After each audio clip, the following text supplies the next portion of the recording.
Les femmes que vous allez voir ce soir ne parlent pas de la misère en termes grandiloquents. Elles disent simplement, quand on a encore une maison, on n'est pas encore considéré comme pauvre. Elles ne parlent pas de privation, elles disent simplement, en fin de mois, ça m'arrive d'être 3 ou 4 jours sans manger. Elles ne parlent pas non plus d'humiliation, elles disent simplement, dans les poubelles, on trouve des yaourts, des pizzas, du jambon. Face à cette misère ordinaire, ces femmes sans ressources ont tout un point commun. Le courage extraordinaire d'élever seuls leurs enfants dans l'espoir de leur offrir malgré tout un monde meilleur, tout simplement. Ligne de vie. Il y a une évolution vers davantage de compréhension.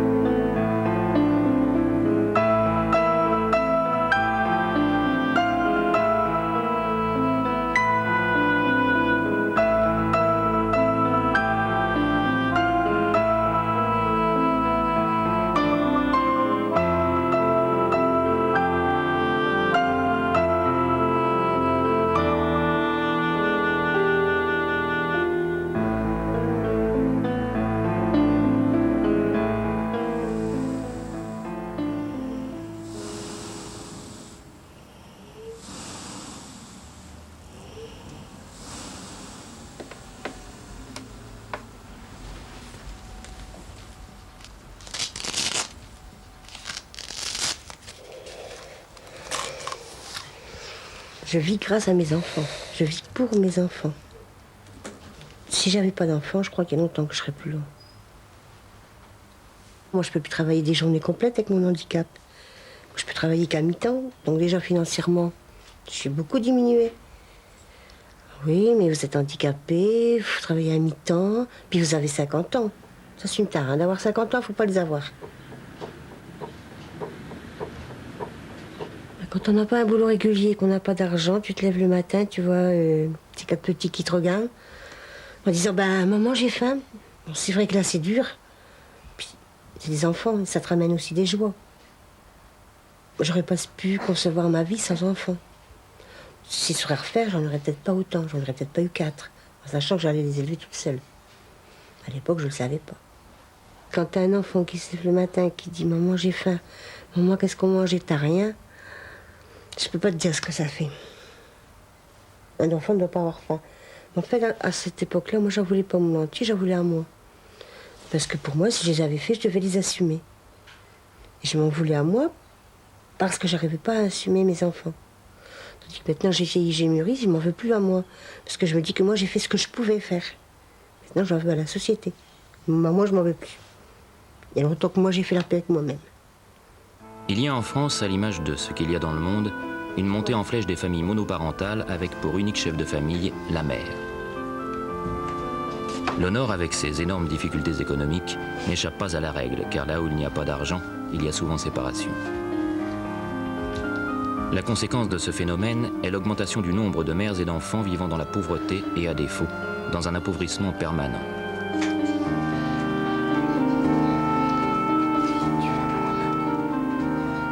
À Roubaix, Hélène, 50 ans, 4 enfants dont un adolescent encore à charge, 4 petits-enfants qu'elle aide ponctuellement, a toujours été seule pour faire face à une vie peu clémente.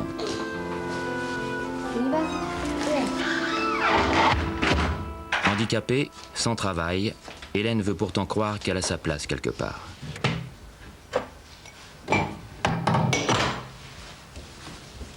Oui, je suis dans un bel appartement, mais je ne suis pas chez moi. J'ai 50 ans, mais je n'ai pas de chez moi. Je vis chez ma mère. Pourquoi? Tout simplement parce que je n'ai pas les moyens d'avoir un appartement. Donc je vis ici avec un adolescent, 15 ans. C'est frustrant. Ah, il y a le micro-ondes, il y a tout, mais rien ne m'appartient. Avoir vécu déjà un demi-siècle et rien à voir, c'est pas mal, il faut le faire. Plus le conflit des générations. Car maman, c'est maman, elle a 75 ans. Elle ne comprend pas les jeunes. Sébastien, lui, il a 15 ans, c'est pas le même. Donc lui, il ne comprend pas non plus. Et puis moi, je suis là. J'attends. Quoi, je sais pas.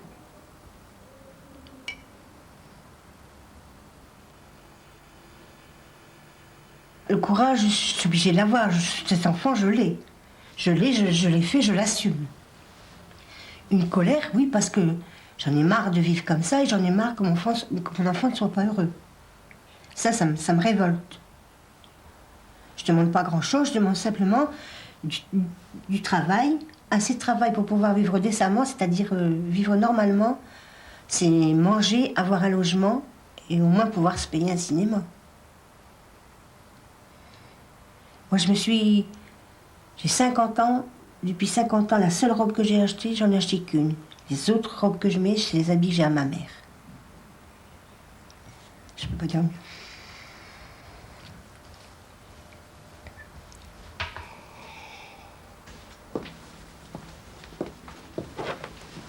Autant qu'il y a d'autres travaux. Il faut plier ça.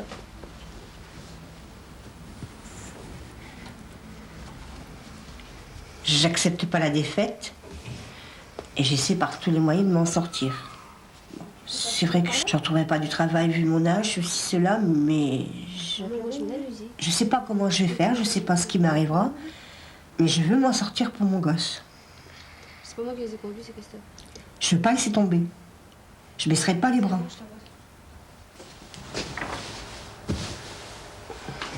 Allez, on y go.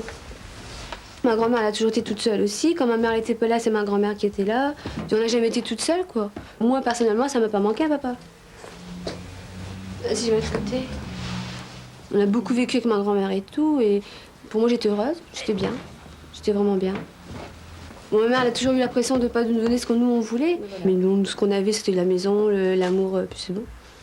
Ce que j'offre à mes enfants. Dès que je peux leur faire un petit plaisir, je leur fais. Mais ils sont pas gâtés pourris, mais pour moi, ils ont ce qu'ils veulent. Pourtant, j'ai pas de travail non plus, je suis en RMI.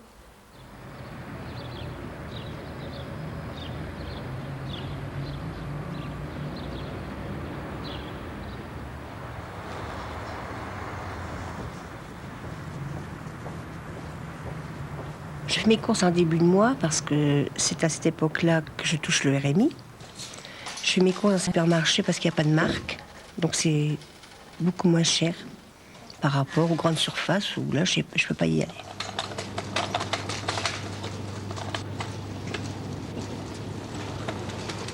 On ne peut pas choisir. On n'a pas le droit de choisir puisque on n'a pas l'argent pour se permettre de choisir. Donc en fait, tous les mois, on achète pareil. On ne peut pas faire un excès, dire tiens, ce mois-ci, j'ai envie de ça, je vais acheter ça. On ne peut pas. Tous les mois, c'est ça, ça et ça. Donc je prends jamais d'enfant. Je prends pas Sébastien avec quand je fais mes courses. Parce que lui, il va craquer, puis lui, il va pas comprendre, il va m'embêter quand je l'achète. Et moi, je sais que je peux pas l'acheter. Bon, j'aurais voulu savoir le goût du saumon. Savoir le caviar, à quoi ça ressemblait. Même si j'en avais pas beaucoup. Moi, savoir le goût. Maintenant, je peux voir du saumon, je peux voir du caviar, ça me fait plus rien. Alors, 537 francs et 95 centimes, s'il vous plaît.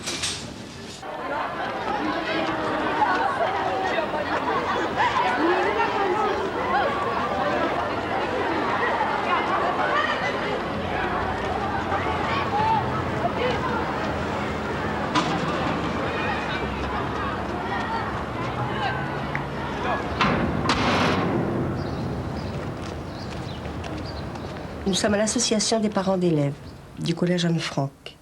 Ici, on aide les parents à résoudre leurs problèmes, que ce soit personnel ou scolaire. On essaie aussi de faciliter le dialogue entre les parents et les professeurs. Eh oui. Moi, je lui ai proposé une réunion avec les parents. Carrément, en leur expliquant, en leur rappelant leur rôle. C'est peut-être pas à moi de le faire, mais il faut quand même qu'il y ait quelqu'un qui le fasse. Bah oui, mais il faut bien qu'il y ait quelqu'un qui le fasse. Rééduquer les parents, c'est pas possible. Hein. Bah écoute, on en est à rééduquer les parents avant d'éduquer les enfants. Je suis désolée. On peut peut-être leur proposer de façon détournée. Bon, pas leur dire. On peut leur dire que si c'est dur pour eux, s'ils ont des problèmes, ils peuvent venir nous dire à nous. Nous aussi, nos gosses, ils sont pareils. Nous non plus, c'est pas facile. Bon, bah, on aura peut-être des conseils à leur donner, ils en auront peut-être à nous donner aussi.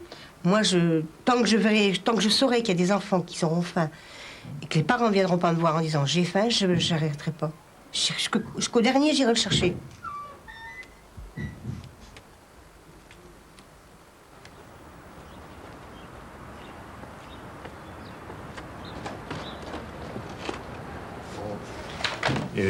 j'ai regardé là le truc que tu m'as filé pour ton gosse. C'est bien, mais il manque un papier ou deux pour qu'on puisse s'en sortir. Bonjour. Tiens, salut Hélène. C'est Patricia. Vas-y. Bon, tu es un peu plus au courant de son dossier que moi je le suis quelquefois. On a encore des problèmes pour ses papiers, pour la demande d'aide qu'elle a eue, qu'elle a faite. Financièrement, comment tu fais? T'as dû débourser des sous, là? Ouais. J'ai dû aller chercher des feuilles jaunes parce que... T'as eu des feuilles, d'accord. Mais j'ai dû payer la moitié, non. J'ai dû payer la moitié. Des Mercourage, il y en a plein. Sur 530 familles, je dois à peu près avoir 400 Mercourage. J'en ai 2 ici avec moi, aujourd'hui. C'est tout à leur honneur. Elles ne représentent qu'une partie de l'iceberg. S'en tirer avec 300 francs par mois, il faut le faire.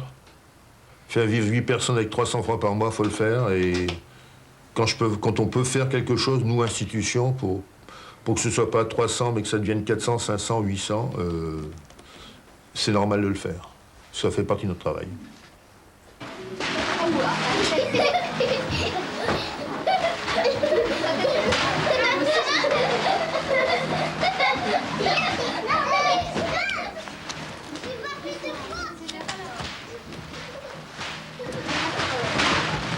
Ah, t'as perdu là.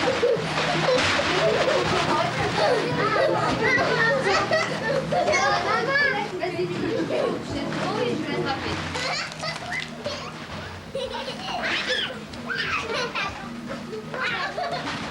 En fin de mois, ça m'arrive d'être 3-4 jours sans manger. Ou de faire un repas sur 2. C'est-à-dire que je mange pas le midi, puis je vais manger le soir. S'il reste de la viande, je vais la laisser pour Sébastien, même si lui, il a mangé à la cantine le midi, parce qu'il en a plus besoin que moi. Fais jouer aussi, maman. Ah oui, maman.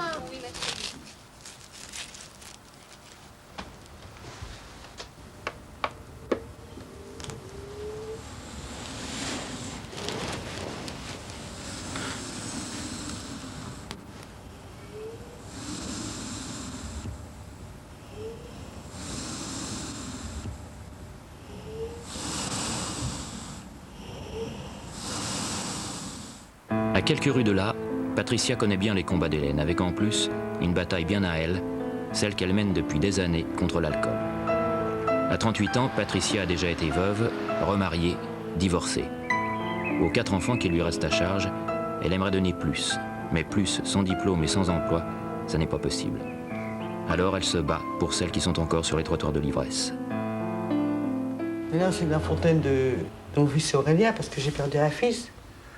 Alors comme je peux pas toujours aller au cimetière, et que j'ai pas mis ses poupées là-bas, ses nounours et tout, donc j'ai mis un machin ici, alors je m'occupe d'Aurélien comme si il est encore vivant.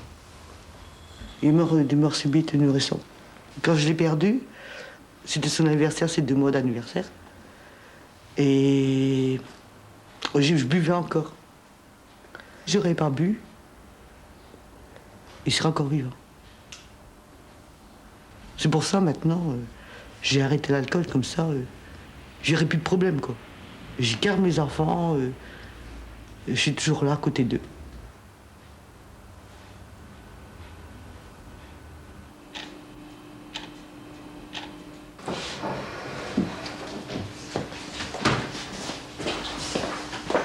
Si on n'a pas les enfants derrière, eh ben on n'a pas le courage.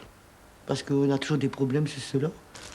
Et du moment que j'ai encore envie de boire, et je dis non, stop, j'ai les gosses. Oui. Donne-moi la laque. Non.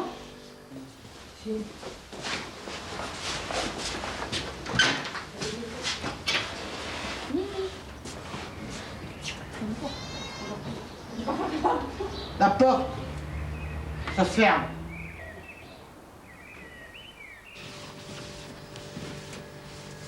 J'ai perdu mon mari, je perds ma mère, donc pour moi c'était, malgré que j'ai pas une enfance facile, une mère c'est une mère. Donc je me suis mis à boire. Le matin de bonheur, je savais plus me réveiller, me lever sans une goutte d'alcool.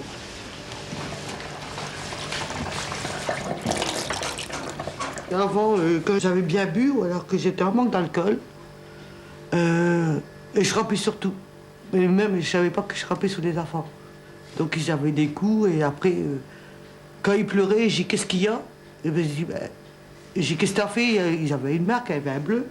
Ils m'ont dit qu'est-ce que t'as fait? J'ai dit ben, c'est toi maman. J'ai dit non, je t'ai pas touché. Elle répondait si, mais t'étais ivre encore. Et là, ça m'a fait très très mal.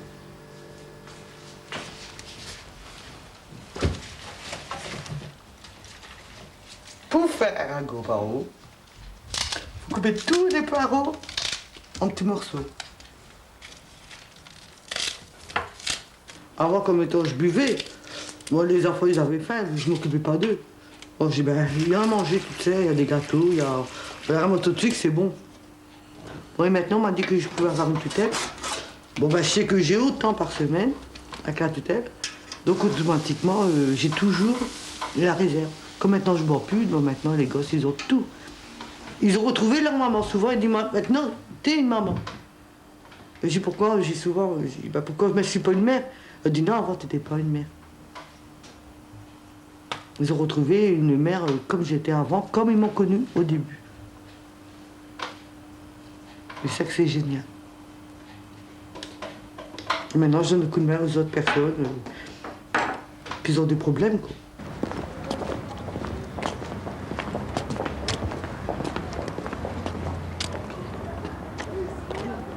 Le vendredi, je vais à l'ESPER. C'est l'association qu'on a créée pour donner un coup de main aux personnes qui étaient comme moi avant. Mais ils sont enceintes et là, ils ont des gros problèmes. On est dans un gouffre, donc on ne sait pas ce qu'on fait. Une fois qu'on nous a tendu la main, bon d'accord, on suit et après on comprend. Moi, ce qui m'a fait le plus mal, c'est de voir pleurer mes enfants quand je suis partie en cure. Je n'ai jamais plu. Donc ça me tiendra. Il n'y a pas de danger que je reprends un verre. Rien qu'à penser que j'ai qu'à prendre ouvert une bouteille, je vois le visage de mes enfants ce jour-là. La séparation, ça a tout... Moi, c'est fini, quoi. Il n'y a pas de danger que je reprendrai une bouteille. Ça m'a fait comprendre, mais au début, on ne sait pas ça. Quand on est dedans, on ne voit pas cette chose-là. Pendant ma grossesse, je n'ai pas trouvé appui. Manque de chance pour moi, l'association a été créée juste à peu près à la naissance de Toufik. Donc, c'est pas celui-là, c'est un petit qui a maintenant 4 ans. C'est un enfant hyper nerveux qui ne tient pas en place, il a un retard. Bon, au niveau physique, il n'est pas très gros, pas très grand pour son âge, on dirait un enfant de 3 ans. On a quand même le plaisir de le voir grandir, de voir, même s'il y a des séquelles, même si... Et puis on se dit que bon, tout n'est pas perdu, il est là, il est vivant, donc ça ne sert à rien de continuer à partir sur un terrain négatif, il faut tout faire après pour pouvoir le rendre le plus heureux possible, comme un enfant normal. On est culpabilisé et puis on se sent culpabilisé aussi.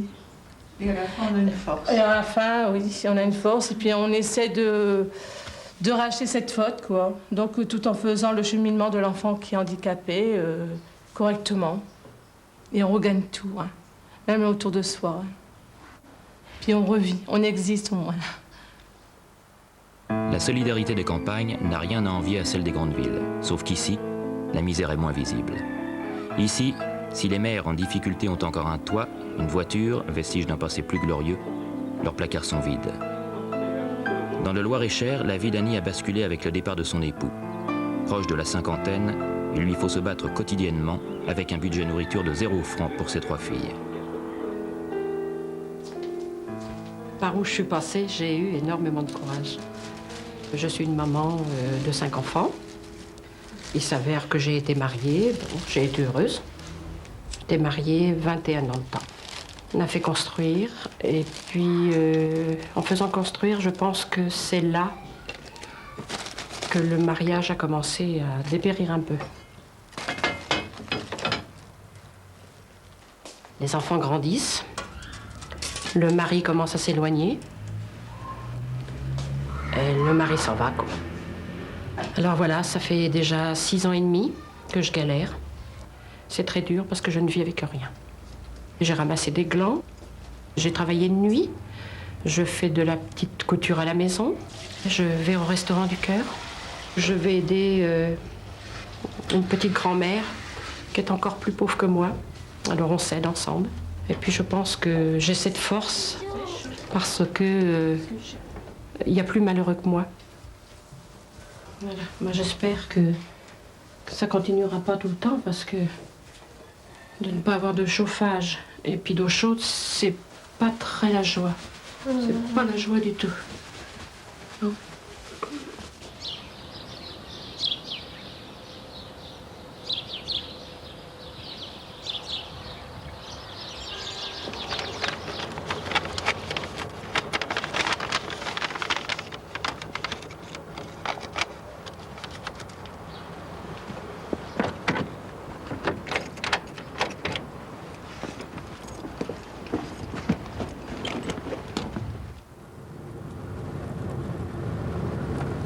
Ça fait maintenant 6 ans et demi que je vais au Restaurant du Cœur. Alors avant, j'y allais 3 fois par semaine, mais maintenant je n'y vais plus qu'une fois parce que l'essence est trop chère. Alors au début, on ne le dit pas, quoi. On ne dit pas qu'on va au Restaurant du Cœur, qu'on va à la Croix-Rouge, qu'on va au Secours catholique, on ne le dit pas. Mais après, il y a tellement un lien entre nous tous là-bas qu'il se fait qu'on oublie parce qu'on est tous ensemble et c'est tellement chaleureux. Il y a des personnes qui sont encore plus pauvres que nous. Quand on se dit qu'on a encore une maison, on n'est pas considéré encore comme un pauvre. Ah donc, ça. 150, il n'est pas là, le 131 le 122. Le pain. Vous voulez du pain? Oui. Ah oui, oui. Bien sûr. Voilà. C'est pourquoi? Ah d'accord, ok. T'en veux un? Merci. T'en veux un carton? Merci. Merci. Ça peut m'en acheter. Ça va aller? Ça va aller, merci. Derrière, non? Oui, derrière, il va y avoir des pommes et des gâteaux. Passez derrière. Ça va? Bonjour madame. Bonjour, comment va? Gâteau. Gâteau. Est-ce que vous voulez des pommes? S'il vous plaît, oui. Pour combien de personnes à peu près? Il y en a 4. Vous voyez, regardez ça. Ils sont belles, hein? Celles-ci, ils ont été cultivées exprès pour vous, vous voyez? Oui, oui, je vois, oui.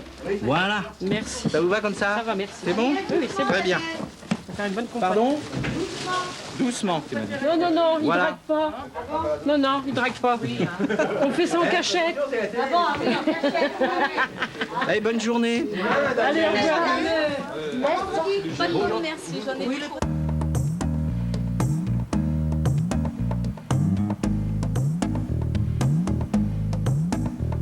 When you reject all the way from a cigarette to your last time of day. Wanna go down the street, you start by the stream of the myth that is crazy. So do I, should be a G. Moi, je sais que pour moi, maman, c'est tout, quoi. Je sais pas, elle fait tout pour nous et je sais pas, Il n'y en a pas deux comme elle. Hein. Ouais. Elle veut vraiment qu'on y arrive, c'est pour ça qu'elle nous fait continuer nos études, parce qu'elle veut pas qu'on soit comme elle. Elle nous le répète tout le temps, elle fait faut vous travailler, faut que vous ayez un bon travail, des sous, pour vous payer vraiment ce que vous voulez plus tard, parce que moi je veux pas que vous soyez comme moi. When you reject all the way from a cigarette to your last time of day. Wanna go down the street, you start by the stream of the many. Parfois ça m'énerve de faire chauffer l'eau chaude, de prendre des casseroles et faire chauffer l'eau chaude. Alors je vais carrément à la douche et puis je me douche à l'eau froide. Hein. Même si c'est gelé, tant pis, de toute façon maintenant je suis habituée. Hein. J'aime bien prendre les douches chez les autres, parce que c'est sûr que c'est embêtant, surtout quand on a des cheveux longs. Ça c'est chiant. Mais remarque, ça nous habitue un peu, parce que vu la misère qu'il y a, si jamais on est plus pauvre plus tard, même si jamais il y a la guerre, ça nous habitue parce qu'il y a il y en a qui sont pas habitués à ça. Nous, remarque, maintenant on est habitués par rapport aux autres. Say when you reject all the way from a cigarette to your last time of day. When you go down the street, you start by the stream of many that is crazy. So do I. T'es pas malheureuse quoi. Je sais pas, maman elle fait tout pour toi. Enfin... Oui, mais je parle pas de maman, c'est sûr, elle fait tout pour nous. Elle est gentille, mais t'as pas l'impression de vivre normalement. Ouais, mais c'est sûr que sans l'argent, tu peux pas vivre normalement, mais t'es pas malheureuse au point de dire que... Oui, mais toi, t'es petite encore, tu peux pas comprendre. Toi, en plus, il est parti quand t'avais 6 ans, donc tu comprenais pas. Moi, il y a plein de trucs que je me souviens. Toi, tu les as jamais vus. Moi, à chaque fois que j'y pense, ça me fait pleurer, je peux pas me retenir. Hein. Je vous oublierai jamais, il y a plein de scènes que je peux pas oublier. Hein. S'il serait parti comme ça, comme d'autres pères, on l'aurait revu, d'accord. Mais avec tout ce qu'il a fait, tout ce qu'il nous a fait subir, quand il était ici, il n'était pas gentil. Il dit plein de trucs sur maman, méchant. Il fait que de mentir. Ouais, il fait que de mentir. Même il dit qu'il nous aime, et puis c'est même pas vrai.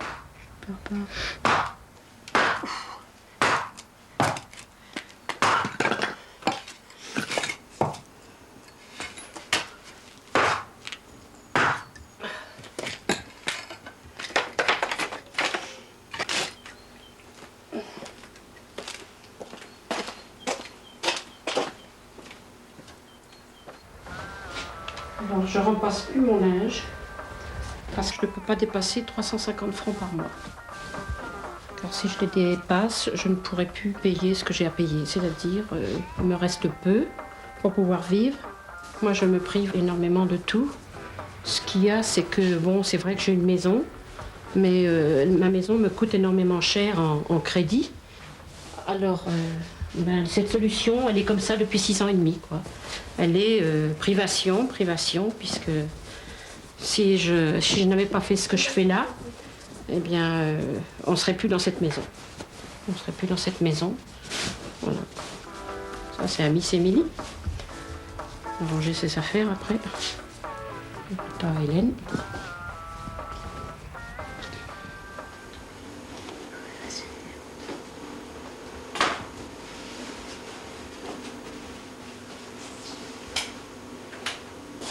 Diana, c'est mon idole. C'est comme une sœur, Diana. Diana, elle me ressemble. Elle avait un mérite inimaginable. C'est vrai, quand j'en parle, ça me fait de la peine parce qu'on sait qu'elle n'est plus là, on sait qu'elle fera plus de bien. Et puis, toute cette comment je pourrais dire,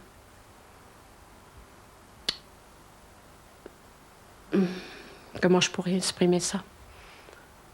Toute la joie qu'elle a apportée à toutes les femmes comme nous, elle nous donnait du punch pour pouvoir y arriver. Voilà, c'est ça, elle nous donnait un certain courage. Et puis le jour où on a appris qu'elle est décédée, je crois que ça nous a fichu, ça m'a fichu en l'air, moi, toujours. Je sais que je suis une femme ordinaire, mais j'oublierai jamais qu'elle nous donnait quand même un courage de savoir qu'elle souffrait, malgré tout, elle souffrait de son mauvais mariage, en fin de compte. Elle souffrait de son mauvais mariage et elle ne le faisait pas voir. Et je pense que moi, de ce côté-là aussi, je suis peut-être un peu comme ça. Je souffre que tout soit éparpillé dans ma vie. Et on fait pas voir qu'on est malheureux parce qu'on ne veut pas apporter aux autres le malheur aussi. Alors on essaie de le cacher, malgré qu'à l'intérieur, on est très très malheureux. Yvonne, sur les bords historiques de Blois, a connu la même histoire. L'histoire de toutes les femmes qu'elle est aujourd'hui. Le mariage, les enfants pour lesquels on ne travaille plus ou pas, le mari qui part, l'âge qui vient, le monde du travail qui vous oublie et la dégringolade sociale et financière. C'est pourtant dans cette apparence d'échec qu'elle a trouvé son salut. Je me suis mariée. Je pensais être heureuse comme toutes les femmes qui se marient. Et puis voilà, et puis le mariage, c'était pas ça du tout. Ça a été la grande faillite. On est malheureux, mais on s'habitue aussi au malheur. Et puis un matin, il a décidé de partir, il est parti. Et là, tout s'effondre.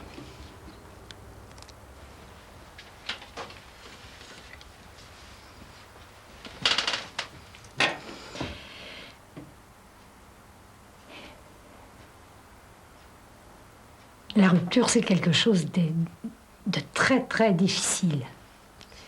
Là, vous voyez un décor, c'est le décor de mon passé. Une femme de mon âge, et les autres aussi, quand elles rompent quand même avec une certaine aisance. Bon, tenez par exemple, moi, je ne suis pas allée chez le coiffeur depuis 1992. Maintenant, je suis à pied, je n'ai plus de voiture. C'est dur, on ne va jamais au restaurant, on ne sort pas, on ne va jamais en vacances. On mène une vie vraiment en marge. Je vous en parle aujourd'hui sereinement parce qu'au bout de 7 ans, l'étape du deuil est passée. Mais c'est vrai que ça a été une catastrophe, c'était un brûlot, ça me mangeait le cœur et les entrailles. Sur le coup, je n'aurais pas pu vous en parler. Un matin, j'ai lu mon journal et j'ai vu un article parlant de ce qui se faisait pour les femmes aux États-Unis. Je me suis dit, mais il y a peut-être quelque chose à faire pour les femmes, moi y comprise. Et c'est à ce moment-là qu'est née Femmes Ensemble. Vous voyez, faire un gâteau, c'était quelque chose que je ne faisais pas quand j'étais mal. Et c'est ce que les femmes font ensemble à l'association. Et quand elles arrivent, elles sont plus vivantes. C'est comme des plantes fanées, elles sont recroquevillées sur elles-mêmes. Quand on est dans les problèmes, on se renferme, on n'ose plus parler, on ferme les volets de sa maison, c'est un symbole, c'est tout qui est comme ça, on ne sort plus, on n'ose plus. Et puis du moment où on se sent mieux, parce qu'on se sentait bloqué, on se sentait dans une impasse, quand la voie s'ouvre, après tout renaît, effectivement. Puis quelquefois, elle reste silencieuse un bon moment, 1 fois, 2 fois, 3 fois, et puis la 4e, elle commence. Tout doucement, parce que tout d'un coup, quelque chose les a frappées dans l'histoire d'une autre, qui s'apparente à ce qu'elles ont vécu. Bon, j'ai eu quelques désespoirs, parce que je reconnais que j'ai fait 2 grosses bêtises. J'ai fait 2 tentatives de suicide, une au mois de février, une au mois d'août. Une au mois d'août que j'ai eu du mal à me remettre et que je suis encore pas tout à fait remise, parce que quelque part, j'ai souffert et je suis toujours suivie, quoi. Mais c'est vrai que ça m'a quand même aidé beaucoup. Et de plus en plus, elles s'ouvrent, elles reviennent, elles n'ont plus le cheveu gras et triste, elles sourient, elles sont maquillées. Et on a compris que là, on a bien travaillé. Ah, c'est Annie.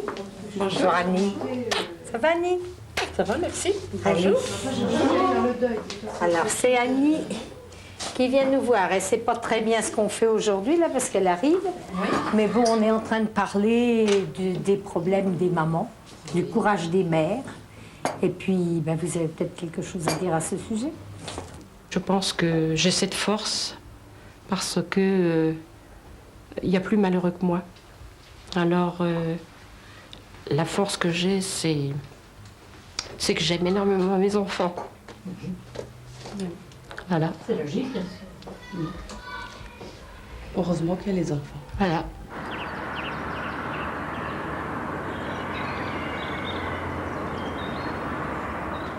Ah, comment vas-tu? Ça fait une surprise. Hein? Ouais. Oh là, on me fait peur avec ça. Comment vas-tu, Stéphanie? Hein? Toujours pareil, Toujours pareil? Toujours mal à ton épaule? Hein? Oh, j'ai mal partout. Mal partout. Alors, toi. Voilà. Allez. Alors, tu vois, Stéphanie, aujourd'hui, je t'ai amené, comme toi, tu m'en as emmené bien souvent, des yaourts, je t'ai amené du lait, et puis je t'ai amené des médicaments pour ton épaule. Voilà, t'as du chocolat. Après, qui c'est qui va se manger 2 petites madeleines demain matin? Hein? Je t'ai pris des petites madeleines. Alors, les oignons, et puis les poireaux, que tu me demandais. Hein? Voilà. Et alors, voilà, tout ça, je t'ai amené tout ça, parce que quand on se voyait, quand moi, j'avais pas toujours les moyens, tu me donnais des œufs. Je voulais te les payer, tu voulais pas. Tu me donnais du fromage de chèvre pour mes filles. Combien de pommes et de poires que tu m'as donné, hein? Oh, des cagettes, si. Quand tu allais faire les marchés, tu me disais, viens dimanche, je te donnerai tout ce qu'il faut. Oui. Et moi, tu m'as sauvée, parce que si j'avais pas eu à manger, j'aurais tout vendu, ma maison et tout. C'est pas normal qu'on l'a laissé avec les enfants. Ça, c'est pas normal, déjà. Moi, j'aurais eu un homme comme ça, j'y cassais la figure. 83 ans. Ah oui. Hein? C'est beau, hein? 83 ans. Hélas. Mais pas toutes mes dents. Hein. Pas toutes tes dents, hein? Bah non, hein. On va aller l'habiter dehors, non, hein? Allez, la vaisselle est finie.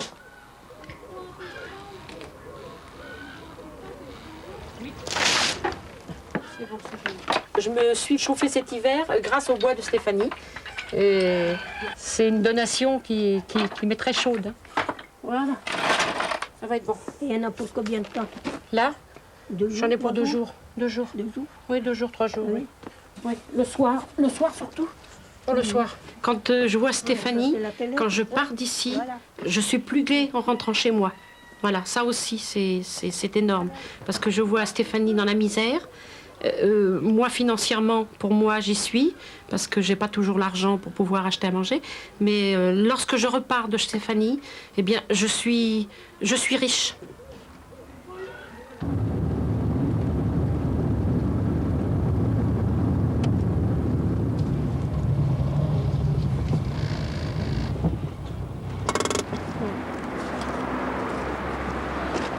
On trouve des yaourts, de la pizza, il y a des fois du jambon, du bon jambon.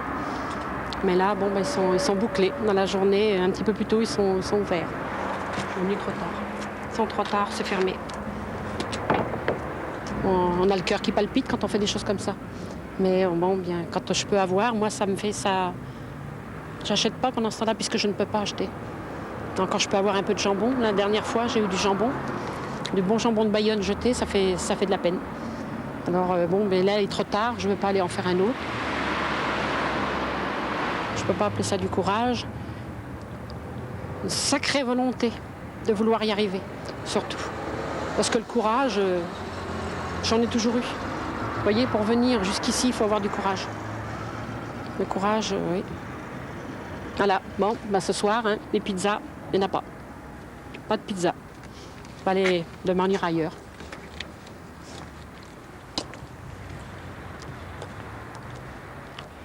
La misère n'est pas moins pénible au soleil. Derrière son joli port de plaisance, la Seine-sur-Mer n'a toujours pas pansé ses blessures. La fermeture des chantiers navals a mis quelques 30% de la population active au chômage, essentiellement des hommes défaits, déchus, perdus. Les couples n'ont pas résisté à l'infernale descente et beaucoup de mamans sont devenues par nécessité chefs de famille. 14 ans plus tard, la situation semble inchangée. Si dans la cité Berthe de la Seine, les hommes cherchent toujours du travail, les mères, elles, se sont organisées autour d'une femme de volonté, Nadjet. Je suis arrivée en 88 d'Algérie. Je suis venue parce que mon mari est venu à une bourse et qu'il est venu finir son doctorat ici. J'étais enceinte de Nazim quand je suis arrivée. Il a 10 ans maintenant. Quand je suis arrivée, j'avais quitté mon travail. J'avais fait un diplôme d'ingénieur agronome, en agronomie appliquée. Et j'attendais que Mejdoub finisse ses études. On se disait on va rentrer. Puis la situation s'est dégradée en Algérie, on n'est jamais reparti. Réveille le petit. Quand je suis arrivée, je me rappelle qu'il n'y avait rien. Il n'y avait que les murs et un matelas. Je me dis, mais qu'est-ce que je fais là? On n'avait pas de table, on n'avait pas de chaise, on n'avait rien. Je me rappelle, on avait fait une soupe le soir. Et on l'avait mangé dans des boîtes.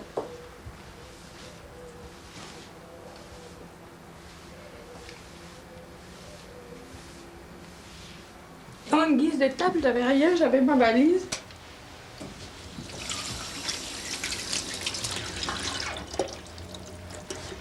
Sur laquelle je mettais du journal. On faisait bon cœur contre mauvaise fortune, donc on changeait tous les jours le journal. On disait on change de nappe, on est plus riche que les autres, on change de nappe tous les jours. C'est vache, c'est sans bruit. Et un chou-fleur, c'est jardinier qui a gardé. Bravo. Qu'est-ce que t'as appris ça? Il crée. J'ai galéré. J'ai eu finalement le maudit RMI, comme tout le monde.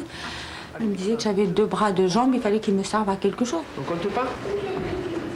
C'est une assistante sociale qui m'a parlé de l'association Femmes dans la Cité. Donc quand je suis arrivée ici, j'ai été un peu secouée par tout ce qui se passe, par tous les problèmes qu'une famille peut avoir ou qu'une femme peut avoir. Parce que des fois, elles en ont tellement qu'elles ne savent plus par quel bout commencer. Le 20, j'étais là, le 20 janvier. Ben oui. C'est bizarre. J'ai fait la couture avec elle, j'ai fait la cuisine avec elle, j'ai fait l'alphabétisation avec elle, j'ai tout fait avec elle pour un petit peu rentrer dans le processus et pouvoir un peu discuter avec elle et voir qu'est-ce qu'elles veulent, de quoi elles manquent, qu'est-ce qu'il faut faire.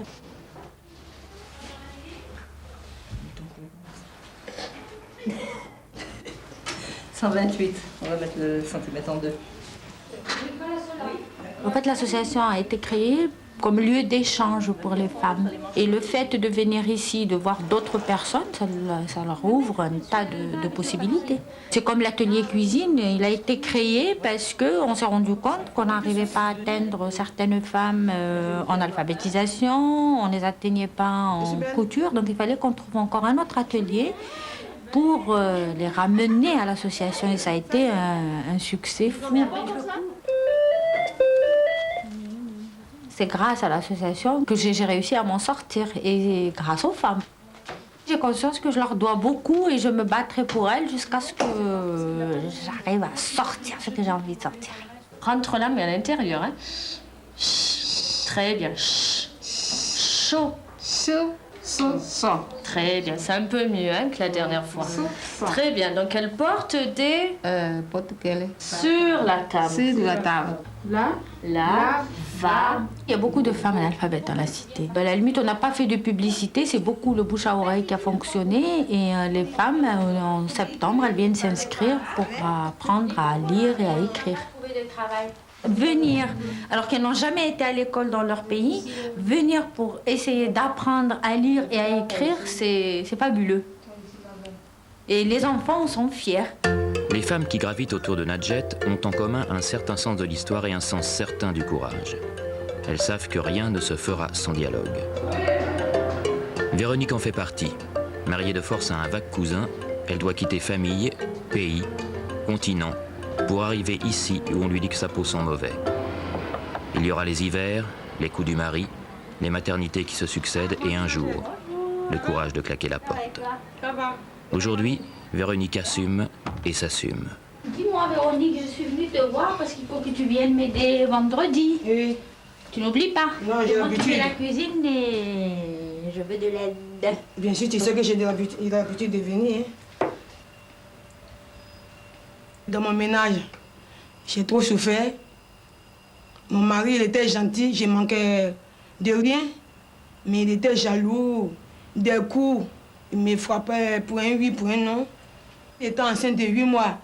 Et puis on te frappe. Une femme enceinte n'a pas de courage. Hein. Elle peut rien. C'est pas comme un homme qui peut se battre. Hein.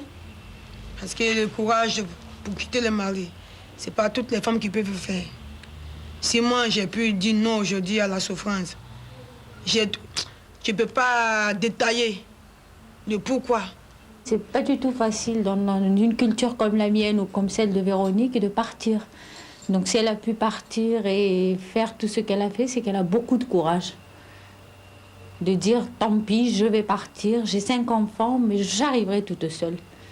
Donc pour moi, c'est une personne qui a énormément de courage parce que je reçois beaucoup de femmes dans l'association qui sont dans le même cas qu'elle, mais qui n'ont pas le courage de partir.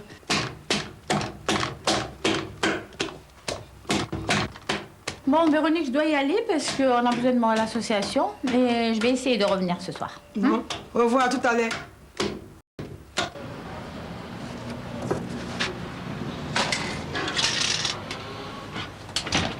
Viens manger, viens, viens me goûter.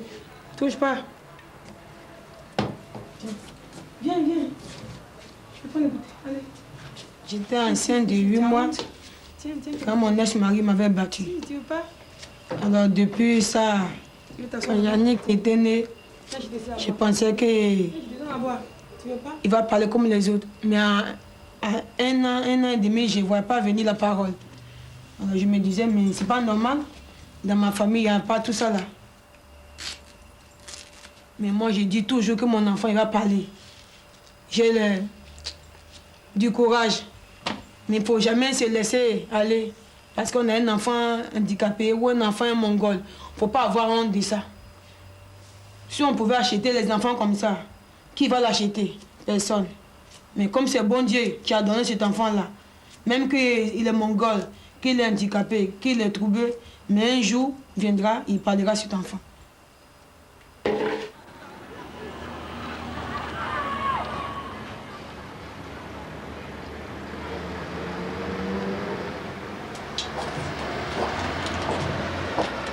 Ça sent bon. Oh oui, t'as raison. Juste un peu. Là, attends. Je prends ça. J'aime pas manger toute seule, sans donner à une copine ou à une voisine. Quand il y en a pour 2, il y en a pour 5 aussi. C'est à ton tour. Toi, c'est quand même. Oh, ton truc, il est pas formidable, hein? Ça va. Oui, ça va, c'est Ici, sur la cité, l'année clé, ça a été 84. 84, les premiers licenciements secs au niveau des entreprises sous-traitantes des chantiers. Il y a plein d'hommes qui se sont retrouvés au chômage. C'est travailler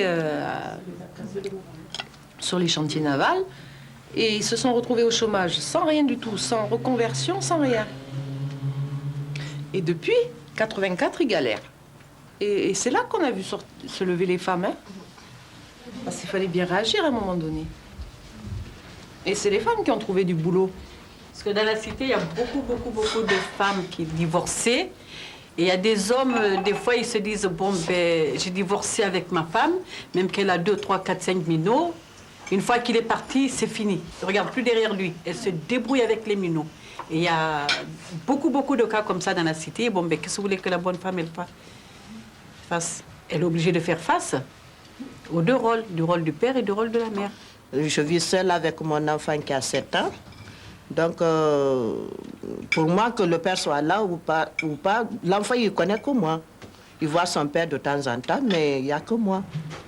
Il y a il y a beaucoup de mamans ici qui jouent le rôle de maman dans la cité. Par exemple, moi je sais qu'il y a des jeunes qui ne sont pas mes enfants. Je les retrouve par exemple dans la cité en train de faire une connerie. Vous leur donnez quelques conseils. Vous êtes respectés, ils écoutent et tout.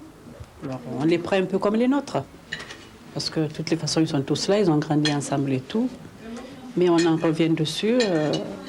Élever des enfants seuls dans une cité comme celle-là, en tant que femme, c'est très très délicat.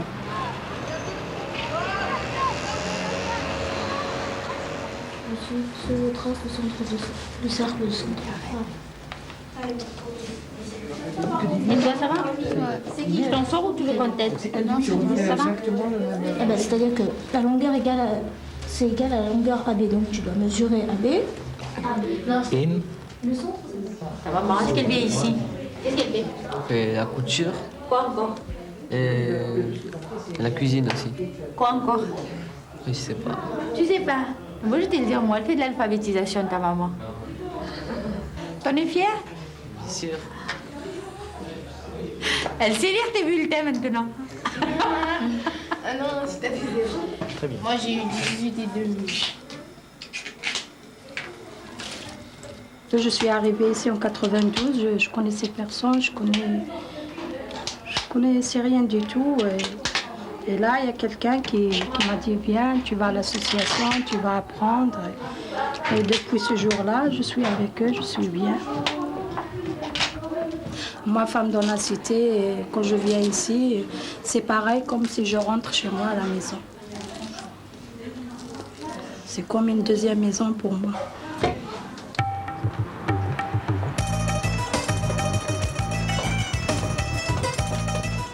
Des mères courage, il y en a partout, à la ville, à la campagne, jusqu'au lieu dit où on ne les chercherait pas. Leur force, elles la tiennent de leurs enfants. C'est grâce à ce lien dont elles ne pourront jamais se départir qu'elles finiront bien par leur construire un autre monde. C'est aussi le souhait de Ada, une autre femme dans la cité, une autre femme de courage, encore une.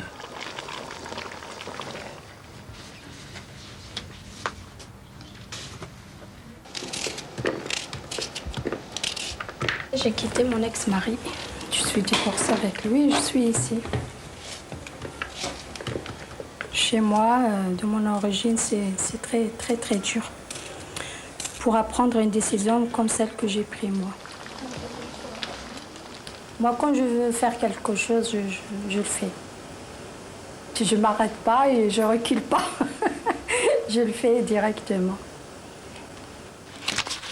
Vu qu'avec mon père, elle avait l'habitude juste de rester à la maison, quoi. C'était pas à elle de prendre les décisions ou de parler ou de... Bon, il la laissait parler, bien sûr, mais je sais pas... Quand il devait entreprendre des choses, c'était pas à elle de prendre l'initiative, quoi. Puis arrivée ici, ben, elle a été obligée de se débrouiller toute seule. Déjà de sortir, de voir du monde et tout. Puis d'essayer de reconstruire une autre vie, bien, puisqu'on était partis là-bas, quoi. Et puis, elle veut pas qu'on soit dépendante, hein, pas du tout. Hein. Elle veut qu'on... Voilà, qu'on ne dépende pas d'un mari et tout, qui nous disait reste à la maison, c'est bon, je rentre ce soir, fais-moi manger, je sais pas, moi. Toute seule, je ne sais même pas comment j'ai fait pour le quitter. Mais il y a le bon Dieu qui m'a aidée. Et j'espère qu'il va m'aider encore pour élever mes enfants jusqu'à qu'ils seront avec leurs enfants et leurs maris. C'est interdit. Je t'ai vu tout à l'heure l'acheter. Je crois que tu as pensé un peu. L'avenir des cités, c'est la femme. C'est la femme dans la cité. Elle, actuellement, elle est à l'écart. Bon, l'association essaye de les faire rentrer un peu plus fort dans la vie des quartiers, mais l'amélioration de la vie des cités passe obligatoirement par la présence des femmes. D'ailleurs, il n'y a qu'à voir la vitalité de cette association qui est présente pour le soutien scolaire auprès des enfants, présente pour l'alphabétisation auprès des mamans, présente avec la création d'un restaurant associatif dans lequel nous sommes actuellement, qui va déboucher même sur des créations d'emplois. Donc c'est un moteur très, très impressionnant.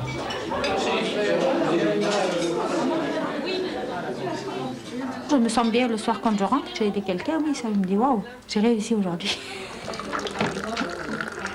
Des fois, j'en pleure de joie.